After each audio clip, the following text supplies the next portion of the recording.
چلانے کا مقصد ہمارا یہ ہے کہ ہمارا جو صحافت کیا ہے اور صحافت کیا ہونا چاہیے.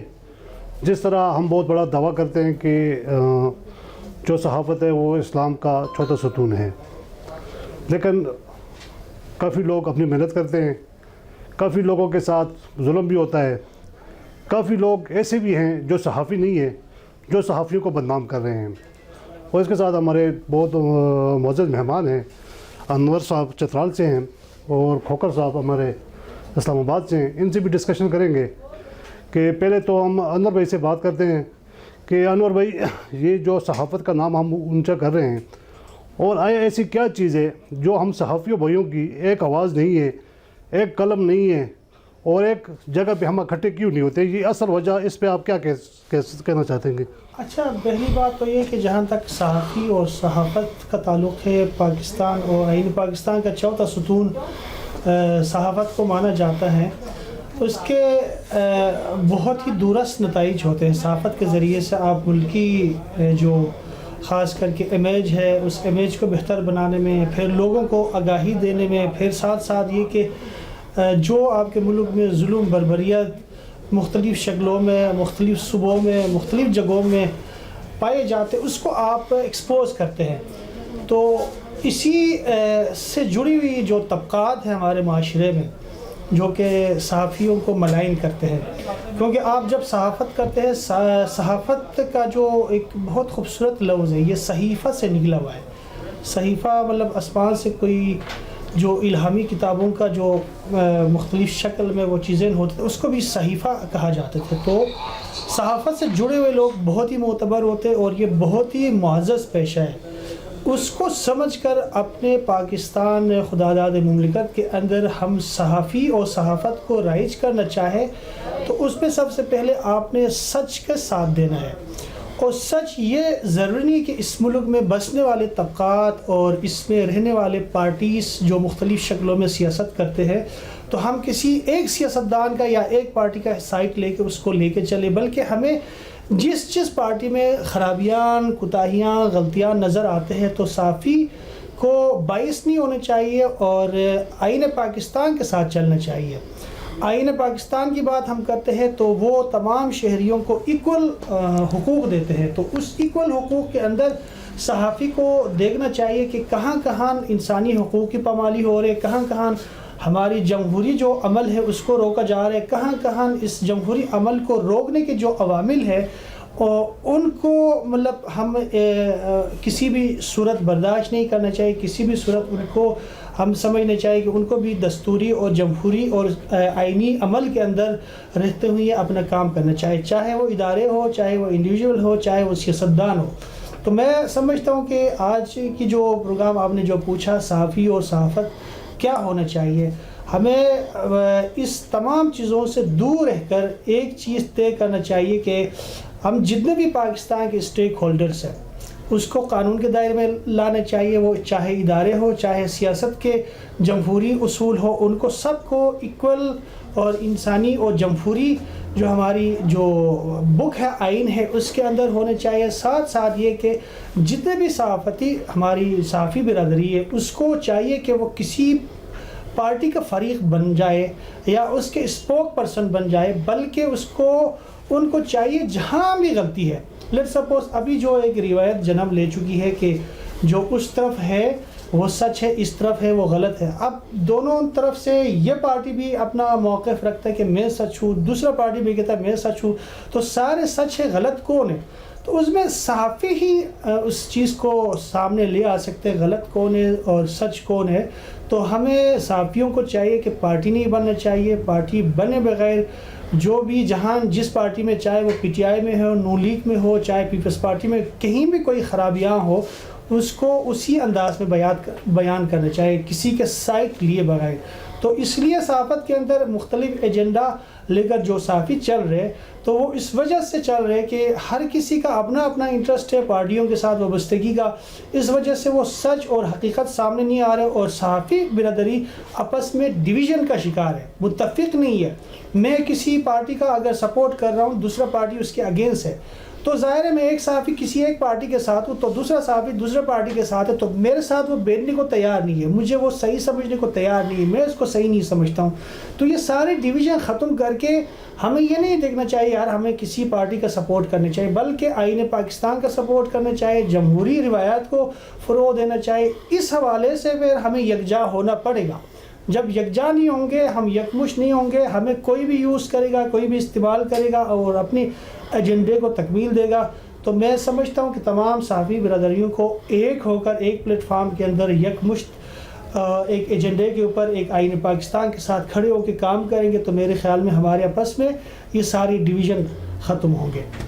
جی اچھا, ارشد کھوکھر صاحب بھی ہمارے ساتھ پاس بیٹھے ہیں, ان سے بھی جاننا چاہیں گے. ریسنٹلی جدھر کوئی مسئلہ ہو جاتا ہے صحافی برادری جا کے اس کا آواز بن جاتی ہیں, اور یہ تقریباً ہفتے کی بات ہے, یہ جو ہمارا جو اسلام آباد کا سب سے بڑا اتوار بازار ہے, یہاں پہ جو ایک ٹھیکہ دیا, لیگل دیا, جس طرح بھی دیا ہے, وہ ایک بندہ ہے, اس بندے کو فائر کر رہا ہے. فائر کرنے کے بعد وہ بندہ جس نے گولی چلائی ہے وہ بندہ باضابطہ گم پھر رہا ہے, اور اس کا ہی بھائی اس کا ہی بھائی جو اس موقع پہ کھڑا تھا بھائی کے ساتھ, اس کو پولیس نے اٹھا کے جا کے جیل میں ڈال دیا. سر اس پہ آپ کیا کہنا چاہتے ہیں؟ جی بسم اللہ الرحمن الرحیم.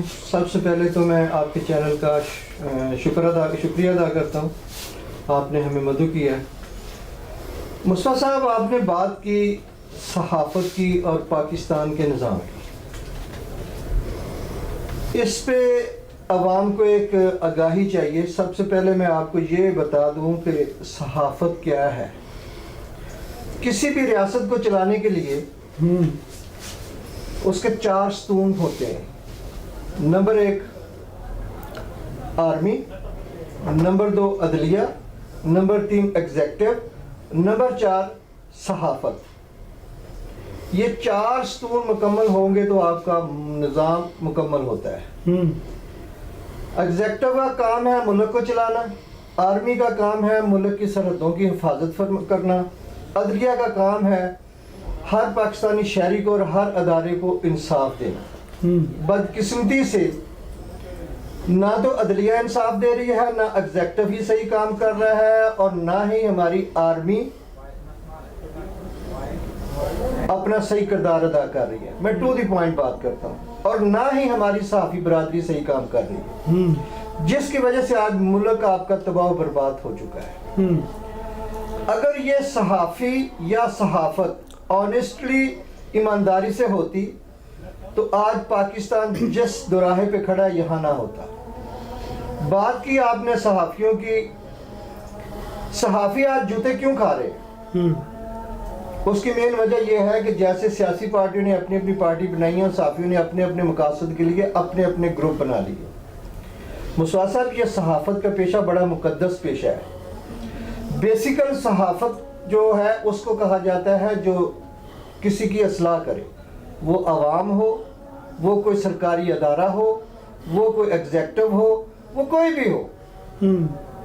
یہ جو میڈیا یا صحافت ہوتی ہے نا, یہ پبلک کے نمائندے ہوتے ہیں, اور پبلک جو ہوتی ہے وہ سب سے طاقتور ہوتی ہے. اس پبلک کی نمائندگی کرتے ہوئے آپ آواز اٹھاتے ہیں. اگر ایگزیکٹو کام صحیح نہیں کر رہا تو آپ ایگزیکٹو کے خلاف آواز اٹھاتے ہیں, ایگزیکٹو کی اصلاح کرتے ہیں. لیکن بدقسمتی سے ہمارے تمام صحافی بھائی صحافت میں تو آ چکے ہیں. آج بڑے بڑے نامور صحافی جو ہیں, اینکر پرسن ہیں, وہ بھی اپنی اصل صحافت کا جو ہے نا چہرہ بدل چکے ہیں. وہ پبلک کے مسائل ہوں, وہ ملکی مسائل ہوں, وہ ان کی طرف توجہ نہیں دیتے. کوئی صحافی کسی پارٹی کے ساتھ چل رہا ہے, کوئی صحافی کسی پارٹی کے ساتھ چل رہا ہے, جس وجہ سے صحافت بدنام ہو چکی ہے. کیونکہ ان صحافیوں نے اپنے اپنے مفادات مد نظر رکھے ہوئے ہیں, اپنے ملک اور قوم کے مفادات کو یہ بھول چکے ہیں. بیسیکل تو صحافی آواز بنتا ہے اپنی عوام کا, جو کہ نہیں ہے. ایک تو یہ وجہ ہے کہ یہ گروہ بن چکے ہیں, پارٹیاں بن چکی ہیں, اور جہاں جی چاہتا ہے ان کو جوتے پڑتے ہیں. دوسری پارٹی یا دوسرا گروپ ان کی مدد اسی لیے نہیں کرتا کیونکہ ان کے اپنے مفادات عزیز ہیں. ہمارے پریس کلب میں چلے جائیں, وہاں کئی گروپ بیٹھے ہوئے ہیں. ہماری صحافتی کمیونٹی میں دیکھ لیں, فار ایگزامپل اگر میں کوئی صحیح کام کر رہا ہوں اور میں نے اس پہ آواز اٹھا لی تو میرے خلاف اگر کوئی پارٹی کھڑی ہو جاتی ہے تو میرے صحافی بھائی جو ہے وہ میری ہیلپ کرنے کے بجائے کہیں سے پیسے لے کے ان کی سپورٹ کرنا شروع کر دیتے ہیں.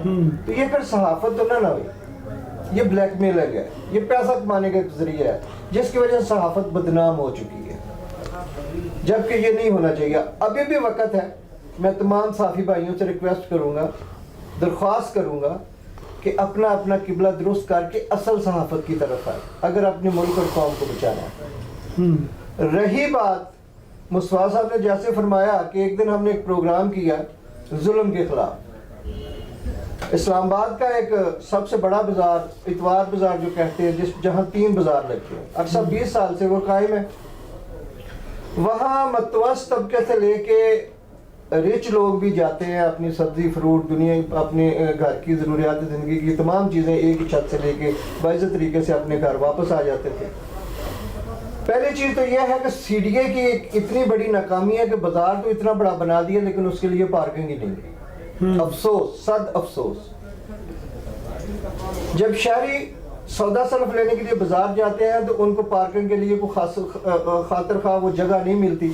وہ چھوٹی سی ایک پارکنگ یا فٹ پاتھ ٹائپ یا روڈ ٹائپ ایک جگہ ہے, وہاں لوگ اپنی گاڑیاں کھڑی کرتے ہیں اور اپنا سودا صرف لے کے واپس آ جاتے ہیں. عرصہ 20 سال سے تو نظام ایسے چل رہا تھا اور مجھے نہیں سمجھ آئی کہ یہ ڈی ایم اے کے ڈائریکٹر کو کیا سوجی کہ اس نے جناب اس اتوار بازار کا ٹھیکہ پارکنگ کا ایک ایسے کریمنل ٹھیکیدار کو دے دیا جس کے خلاف ایف آئی آر درج ہے مختلف تھانوں میں, جس کا ریکارڈ بھی کریمنل ہے. اس کو جو ٹھیکہ دیا گیا اس ٹھیکے کو نہ تو پبلش کیا, نہ وہاں کے تاجروں سے صلاح مشورہ کیا, نہ اخبار میں اشتہار دیا.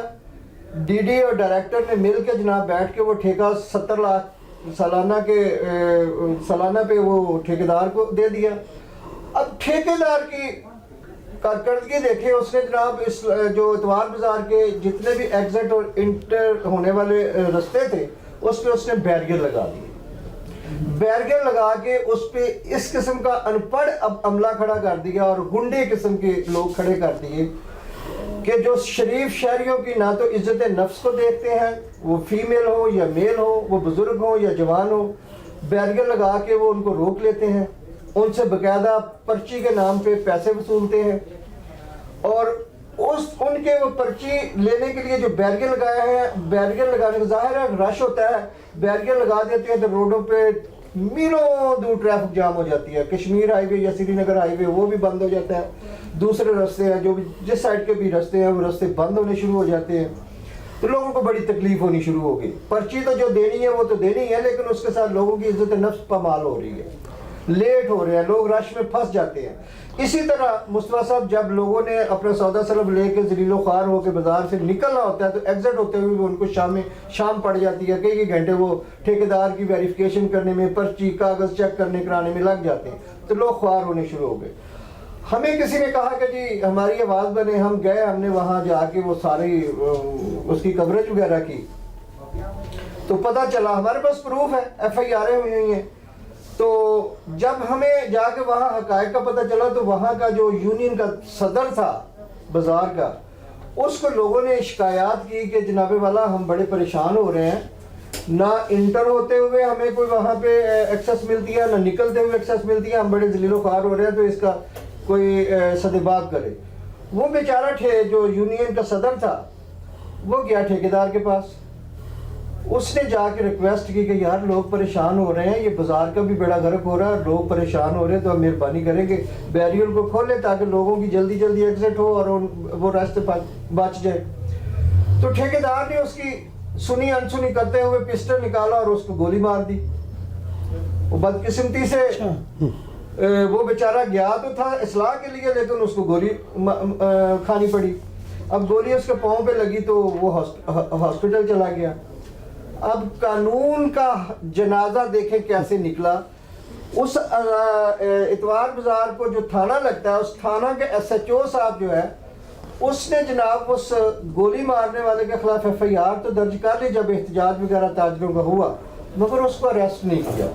بلکہ اس کو مشورہ دیا کہ آپ چلے میرے ساتھ وکیل فلاں کرتے ہیں وہاں بیفور ارسٹ بیل آپ کی کروا دیتا ہوں، جو کہ نان بیلیبل افینس ہے، اس میں اس کی بیل ہو گئی. عدالتوں کا بھی حال دیکھ لے اور عدالتوں میں جو ہے چلان لے جانے والوں کا بھی حال دیکھ لے. اس کے اوپر مختلف افینس لگے ہیں، 324 بھی ہے، 302 بھی ہے، اس طرح مختلف دفعات بھی لگی ہوئی ہیں. اس کے باوجود وہ جو گولی چلانے والا ٹھیکیدار ہے وہ دن دناتا پھر رہا ہے، اور جس بندے کو گولی لگی اس کے بھائی کے خلاف جھوٹی ایف آئی آر درج کر کے اس کو جیل میں ڈال دیا. یہ حالات ہیں ہمارے ملک کے، ہمارے اداروں کے، ہمارے قانون نافذ کرنے والوں کے. اب اس پہ کیا کہیں، کس کو کہیں، کہاں سے انصاف لے گا وہ بندہ جا کے؟ میرا خیال ہے کوئی آج دوسرا ہفتہ جا رہا ہے، 3 بازار لگتے ہیں، ہر بازار پہ آپ جائیے گا، ذرا جا کے دیکھیں گے وہاں تماشا کیا لگا ہوتا ہے روڈ کے اوپر اور اس بازار کے اوپر. کیا یہ ٹیکس دینے والی عوام کو ریلیف سیٹیاں دے رہا ہے؟ یہ ٹیکس دینے والی عوام جس کے ٹیکس پہ یہ ادارے چل رہے ہیں، اس عوام کی یہ عزت افزائی ہو رہی ہے؟ کہاں جائیں، کس سے فریاد کرے؟ سپریم کورٹ آف پاکستان بھی ہے یہاں پہ، ہائی کورٹ بھی یہاں پہ ہے، ہماری مختلف ایجنسیاں بھی یہاں پہ ہیں. کسی کے کان پہ جو نہیں رینگ رہی کہ یار یہ پورے اسلام آباد کے شہریوں کا بازار ہے، اس کو ریلیز کروایا جائے، اس کی سہولتیں جو ہے وہ برقرار کی جائے، بلکہ مزید تکالیف دی جا رہی ہے. اور میں افسوس کرتا ہوں ان صحافیوں پہ. اتنا بڑا ہمارا پلیٹ فارم ہے، اس میں انٹرنیشنل میڈیا بھی ہے، نیشنل میڈیا بھی ہے، پرنٹ میڈیا بھی ہے، الیکٹرانک میڈیا بھی ہے، سوشل میڈیا بھی ہے. میرا خیال ہے ہمارے 1-2 چینلوں نے جا کے کوریج کی، آواز اٹھائی، باقی سارے خاموش ہیں. کیوں خاموش ہیں؟ کیونکہ ان کے جو مفادات ہیں ان کو حاصل ہو رہے ہیں. ان کی جانے بلا عوام کو جو بھی تکلیف ہو رہی ہے وہ کیا جانے عوام کی تکلیف کو. اس قسم کے جو معاملات ہیں ہماری صحافت کا یہ حال ہو چکا ہے. جو آواز صحافیوں نے اٹھانی تھی جس جرم کے خلاف، جس زیادتی کے خلاف، وہ نہیں اٹھا رہے.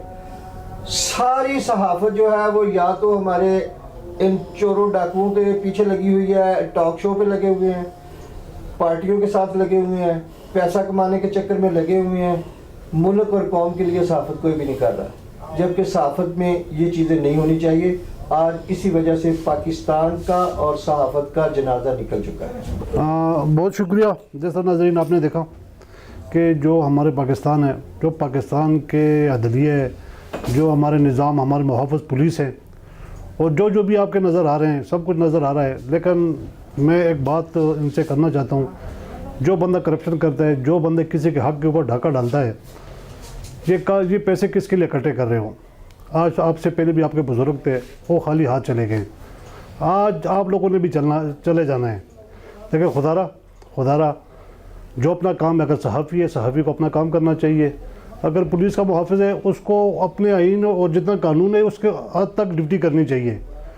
اور ہر ادارہ اگر اس طرح ڈیوٹی کرتے تو ہمارا ملک ترقی بھی کرے گا، غمزن بھی ہوگا. لیکن جب تک ہم کسی کے حق کے اوپر ڈھاکہ ڈالیں گے تو ہمارے رسوائی بڑھتی جائے گی.